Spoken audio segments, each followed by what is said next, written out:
আজ ২১শে ফেব্রুয়ারি, মহান ভাষা দিবস। আমরা আজ খুলনা কালচারাল সোসাইটির পক্ষ থেকে খুব সকালে কেসিসি মার্কেটে একত্রিত হই।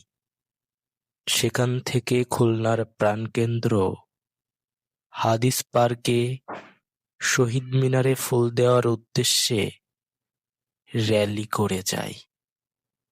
র্যালি দেখতে খুব ছোট্ট মনে হলেও এই ছোট্ট র্যালির পিছনে রয়েছে উজ্জ্বল সব নক্ষত্র। এখানে সবাই এক একজন এক এক রকম শৈল্পিক গুণের অধিকারী। শহীদ মিনারে উপচে পড়া ভিড়, মানুষ যেন তাদের প্রিয় ভাষাকে ভালোবাসা প্রকাশ করতে এসেছে। শহীদদের প্রতি যেই অগাধ ভালোবাসা, তা যেন অকপটে প্রকাশ করতে এখানে উপস্থিত হয়েছে। হাদিস পার্ক যেন আজ এক টুকরো বাংলা একাডেমি।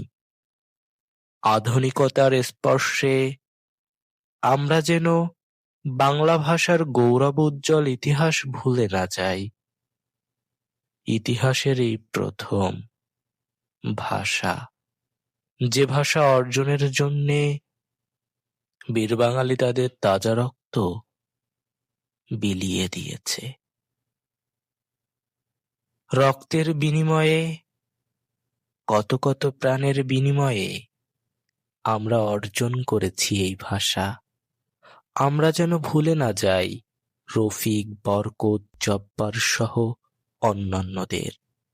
বেঁচে থাকুক বাংলা, বেঁচে থাকুক বাংলাদেশের সুস্থ ধারার সাহিত্য সংস্কৃতি।